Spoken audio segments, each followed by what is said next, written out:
satunya adalah pembangunan mega proyek yang dilakukan oleh Gubernur Provinsi Sulawesi Tenggara. Untuk kemudian kita menilai bahwasanya pembangunan mega proyek tersebut merupakan pembangunan yang tidak tepat sasaran. Karena kemudian anggaran yang digunakan begitu besar, tetapi kemudian tidak berdampak nyata bagi kesejahteraan masyarakat. Untuk itu, pada kesempatan siang hari ini, kita kembali turun ke jalan dan bertandang di kantor Dewan Perwakilan Rakyat Daerah Provinsi Sulawesi Tenggara untuk kemudian menyampaikan aspirasi kita untuk meminta Dewan Perwakilan Rakyat Daerah Provinsi Sulawesi Tenggara menolak daripada pengajuan peminjaman dana yang diajukan oleh Gubernur Provinsi Sulawesi Tenggara. Maka kemudian saya ingin melihat daripada komitmen Dewan Perwakilan Rakyat. Saya ingin melihat channel lain nih. Sudah masuk juga dalam menampung aspirasi masyarakat.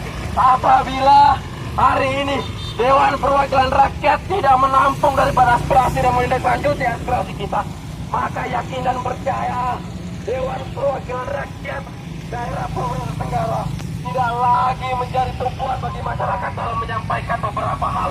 Salah satunya adalah persoalan yang ingin melihat kekecewaan kita bahwasanya untuk kemudian kita sebelum memasuki kantor DPRD Provinsi Tenggara untuk kemudian kita membakar ban yang ada di hadapan saya yang menunjukkan salah satu sikap kita, sikap kekecewaan kita terhadap pemerintah Provinsi Sulawesi Tenggara. Teman-teman, Alif bakar ban, Alif bakar. Ini salah satu sikap kita, sikap kekecewaan hanya untuk membangun jalan akses dari Toronipa yang kami duga salah satunya hanya untuk meningkatkan daripada popularitas secara pribadi, meningkatkan daripada popularitasnya secara politik, juga untuk memenuhi kepentingan pribadinya. Maka lagi-lagi hari ini kita menuntut daripada Dewan Perwakilan Rakyat Provinsi Tenggara untuk memanggil daripada Gubernur Haji Ali Masih untuk melakukan RDP bersama KM Cabang Kendari. Untuk kemudian kami juga menolak atas pengajuan peminjaman dana yang dilakukan atau diajukan oleh Gubernur Sulawesi Tenggara terhadap DPRD Provinsi Sulawesi Tenggara. Mungkin itu saja yang bisa saya sampaikan orasi singkat. Selanjutnya saya persilakan. Kami sampaikan bahwa gerakan kami pada siang hari ini adalah gerakan yang kami menilai bahwa ada hal yang kemudian tidak wajar yang dilakukan oleh Gubernur Provinsi Sulawesi Tenggara. Bayangkan dalam pembangunan infrastruktur jalan Kendari Toronipa yang kemudian memakan anggaran pembangunan perpustakaan, kemudian rumah sakit jantung yang tentunya persoalan-persoalan telah kami lakukan penolakan di awal sebelum ada pembangunan. Tapi hari ini kemudian Gubernur Sulawesi Tenggara dengan arogansinya masih terus melakukan pembangunan itu. Ada apa dengan Gubernur? Kita ambil satu contoh saja kawan-kawan yang sudah disebutkan tadi, persoalan mega proyek soal jalan Kendari Toronipa. Anggaran yang sudah dihabiskan itu lebih dari 1 triliun kawan-kawan. Lebih dari 800 miliar kawan-kawan itu dialokasikan dari pinjaman SME untuk pembangunan jalan Kendari Toronipa. Kemudian baru-baru kemarin ada lagi yang disahkan oleh DPRD Provinsi Tenggara tentang pinjaman, tentang penggunaan Gubernur untuk penggunaan dana APBD untuk pembebasan lahan di jalan Kendari Toronipa kawan-kawan. Ada apa dengan Gubernur kita hari ini? Banyak persoalan di Provinsi Tenggara, mulai dari persoalan pendidikan, persoalan infrastruktur yang tentunya masih butuh keterlibatan Gubernur untuk kemudian diperbaiki. Tapi kenapa difokuskan di Kendari Toronipa? Saya ingin ungkap kawan-kawan, di Kendari Toronipa ada pihak Gubernur. Itu yang pertama. Mungkin kami duga itu ada hubungannya dengan kepentingan persoalan pembangunan jalan mega proyek. Jalan Kendari Toronipa sengaja dimuluskan untuk kemudian memperbaiki akses pribadi Gubernur menuju vilanya secara pribadi kawan-kawan. Kemudian ada lagi pembangunan baru samping villa. Kemudian bagaimana mencari kesejahteraan pemerintah. Tetapi sekali lagi bahwa persoalan ini telah kami sampaikan sekitar 1 tahun yang lalu. Mulai dari persoalan masa pandemi di awal, kemudian di masa-masa awal pada saat mega proyek itu diajukan. Tapi sampai hari ini Gubernur Sulawesi Tenggara dengan arogansinya, dengan kepotannya, dengan tekanannya hari ini, dia masih pede. Mana tasku tadi? Sama siapa? Masuk kan? Hah? Masuk. Pembangunan bukan kebutuhan rakyat kawan-kawan. Olehnya itu sekali lagi kedatangan kita hari ini di DPRD Provinsi Tenggara bahwa ada keterlibatan ketua DPRD Provinsi Tenggara bersama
Pertama, saya mau tanya dulu Bapak dari komisi berapa dan kapasitasnya apa, serta apakah memang ada kewenangan Bapak untuk kemudian bagaimana hari ini mengambil keputusan atau kesimpulan dari pertanyaan kita. Ini yang perlu kalau saya jawab.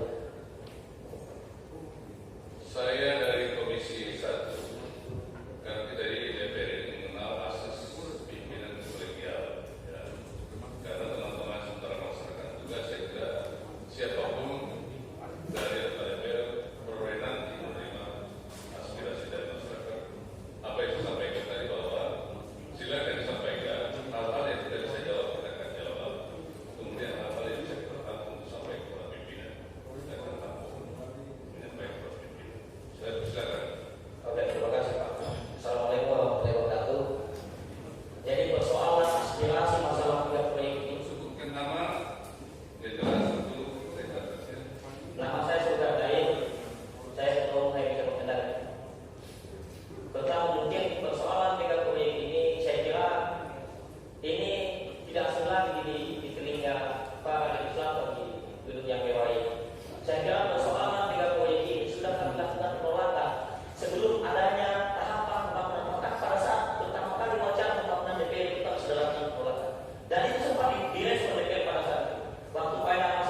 kalau kita lakukan kajian, kalau kita lakukan pantauan di sana investigasi tim, pembahasan itu sudah sampai 150 miliar.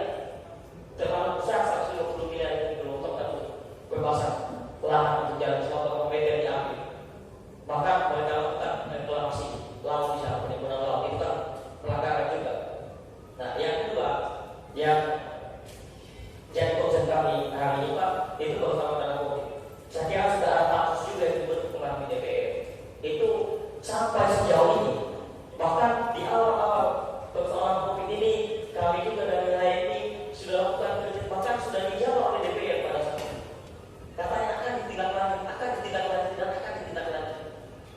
tapi hari ini penindaklanjutan DPR itu pokoknya sampai di mana?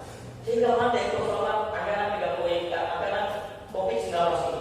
Anggaran COVID-19 itu ada lebih dari 400 miliar yang saya tahu. Lebih dari 470 miliar yang pada saat itu diambil dari APBD untuk dipergunakan dalam penanganan COVID, baik itu pembelian APD, mungkin masker dan lain sebagainya. Tapi akhirnya ada juga banyak perusahaan yang lakukan yang memberikan bantuan di pemerintah provinsi negara. Kemarin ada sempat ada yang sudah sempat diupdate oleh ESDM, Pak Yusmin, itu ada lebih dari 40 swasta perusahaan yang ada di Sulawesi Tenggara, termasuk lain bank swasta yang punya izin yang ada di Sultan, yang menyumbang di pemerintah provinsi Sulawesi Tenggara, baik itu dalam bentuk anggaran maupun dalam bentuk logistik. Nah, lain lagi BPMB ada sekitar pokoknya lebih dari 10 kalau tidak salah perusahaan BPMB yang menanamkan investasi di Sultan yang sudah sempat menggelontorkan anggaran untuk penanganan COVID di Sultan. Kami kemarin di HMI sudah minta agar pemerintah provinsi melakukan update atau melakukan publikasi terhadap data-data perusahaan yang memberikan bantuan. Itu harus dipublik. Kita sudah melakukan pembukaan informasi publik, itu tidak bisa sama sekali untuk ditutup. Kami sudah minta, tapi malah itu ditutupi. Kami minta data secara kelembagaan, tidak dikasih. Kami minta data publikasi melalui media, tidak juga diberikan. Nah, maksudnya Pak, kami minta mungkin lewat DPR data-data ini bisa terpublikasi. Ada berapa perusahaan yang menyumbang, ada berapa jumlah sumbangan dari perusahaan-perusahaan itu, baik dalam bentuk logistik, itu harus terinci dengan benar. Karena setahu saya di pemerintah provinsi itu punya manajemen administrasi yang baik. Jadi pasti punya ada berapa APD, ada berapa perusahaan yang ada berapa APD yang disumbangkan, ada berapa perusahaan, ada berapa anggarannya masuk di pemerintah provinsi. Saya kira itu pasti terinci Pak, tapi itu tidak dibeberkan. Nah, kemudian selanjutnya persoalan alokasinya lagi. Persoalan alokasinya pada saat kemarin kami kritik, tiba-tiba sekitar sebulan kemudian ada rilis gubernur di media bahwa anggaran 400 miliar ini akan dialokasikan melalui dinas-dinas. Sampai kemarin juga sempat dapat dari Sparko bantuan alat kesehatan. Nah, ini yang saya ingin juga Pak lewat program kami ini yang terhormat mungkin Bapak Anggota Dewan, bahwa kemarin pada saat kami ambil APD, kami ada di Sultan Tanah berita acara oleh Sparko. Ini salah satu contoh saja. Kami di Sultan Tanah berita acara oleh Sparko. Setelah pulang, kami mau pulang alat kesehatan. Beberapa mungkin ada yang sanitizer, ada masker yang jumlahnya tidak seberapa. Beberapa kemudian kami telepon lagi. Tanda tangan ini lagi. Katanya ada yang salah. Katanya apa yang salah? Dibilang ada katanya salah penulisan ini, salah penulisan jumlah apa segala macam. Saya bilang sini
kedua, persoalan anggaran COVID ini. Saya kira DPR juga sudah bentuk pansus. Mungkin seperti apa sekarang perkembangannya, dan kalau bisa kami juga seperti OKPKP yang ada di kota ataupun di lingkup Sultra ini bisa dilibatkan dalam konteks pembahasan maupun segala hal yang berhubungan dengan diskusi-diskusi dalam hal persoalan anggaran COVID ini, sehingga ini memang bisa terbuka ke publik. Kemudian kami minta juga kepada DPR, kami dibantulah untuk persoalan distribusi data, mungkin bisa di publik datanya supaya kita tidak data itu tidak benar-benar tertutupi oleh pemerintah provinsi negara, dalam hal ini pemerintah gubernur, karena kita ada undang-undang terbuka informasi publik yang harusnya itu, karena bukan merupakan data data rahasia, itu bisa dipublikasi, diberikan tetapi dan publik ke media. Mungkin itu dan saya ucapkan terima kasih.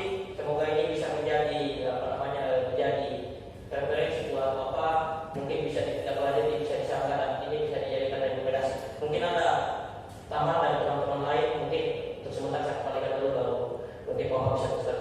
Terima kasih. Bila itu berdaya, wassalamualaikum warahmatullahi wabarakatuh. Waalaikumsalam. Mungkin masih ada lagi tambahan perlu kita diskusi. Cukup? Oh, ya. Oke, sebelumnya bismillahirrahmanirrahim. Assalamualaikum warahmatullahi wabarakatuh. Nama Iwan Said. Iwan. Saya merupakan putra daerah Kepulauan ya. Perlu kita ketahui bersama bahwa Iwan bahwa beliau adalah merupakan salah satu PLT Bupati Penajam Kepulauan 2013 dari 2015. Terima kasih Pak sudah menerima kami. Oke, saya kira sudah jelas apa yang disampaikan oleh rekan kami bicara mengenai jalan ya. Saya kira pembangunan jalan Kenari Pulau Ikan ini bukanlah salah satu pembangunan yang prioritas di Sulawesi Tenggara.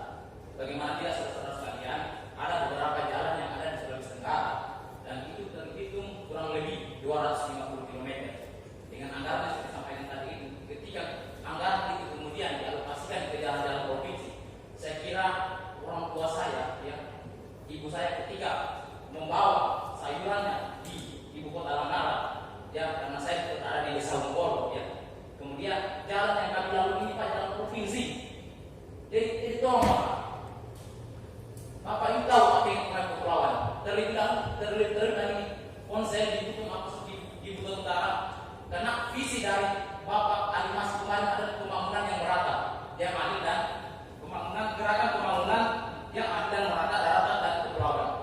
Sudah pembunuhan ini sebenarnya ya. Sebenarnya ini ada kepentingan di atas kejalan itu akan dibentuk yang bicara properti apa semua. Kita sudah tahu semuanya. Jadi tolong Bapak tahu dengan kondisi apa yang ada di daratan dan pengaruh kepulauan, daratan di kepulauan. Jadi tolong jalan-jalan yang ada di pengaruh kepulauan, Buton Utara, khususnya di daratan dan di pengaruh di kepulauan itu tolong Bapak prioritaskan ya. Karena saya pikir jalan ini merupakan punggung ekonomi ya, punggung ekonomi bagi satu masyarakat. Apabila jalannya itu rusak, ekonomi tidak berputar Pak. Betul apa tidak saudara sekalian? Oleh karena itu saya minta ya, selaku pemegang kekuasaan di sini di rumah aspirasi, tolong Pak sampaikan ya, kalau perlu betul apa yang dikatakan oleh rekan saya tadi, kita batalkan pemindahan ke SMI ini. Ya saya kira itu mohon dijadikan sebagai catatan kritik untuk DPR hari ini. Saya akhiri. Bila taufiq wal hidayah. Wassalamualaikum warahmatullahi wabarakatuh. Waalaikumsalam. Ada lagi? Silakan Pak. Ya, di rumusan saja. Baik, terima kasih Pak atas kesempatan yang diberikan kepada kami. Bismillahirrahmanirrahim. Assalamualaikum warahmatullahi wabarakatuh. Alhamdulillah, alhamdulillahirabbil alamin. Wassalatu wassalamu ala asyrofil mursalin sayyidina Muhammadin wa ala alihi wa sahbihi ajmain. Pertama-tama kami dari Mas Aksi mengucapkan terima kasih kepada salah satu anggota DPRD Provinsi Sulawesi Tenggara yang telah menerima kami untuk menampung daripada aspirasi. Tetapi sebelum saya lanjut, semoga bukan hanya ditampung aspirasi kita, tetapi kemudian ditindaklanjuti. Sebagaimana tuntutan kami, salah satu tuntutan kami meminta. Siapa namanya? Oh ya, mohon maaf, perkenalkan nama saya Yaitu Khalid dari HM Cabang Medan. Jadi itu terima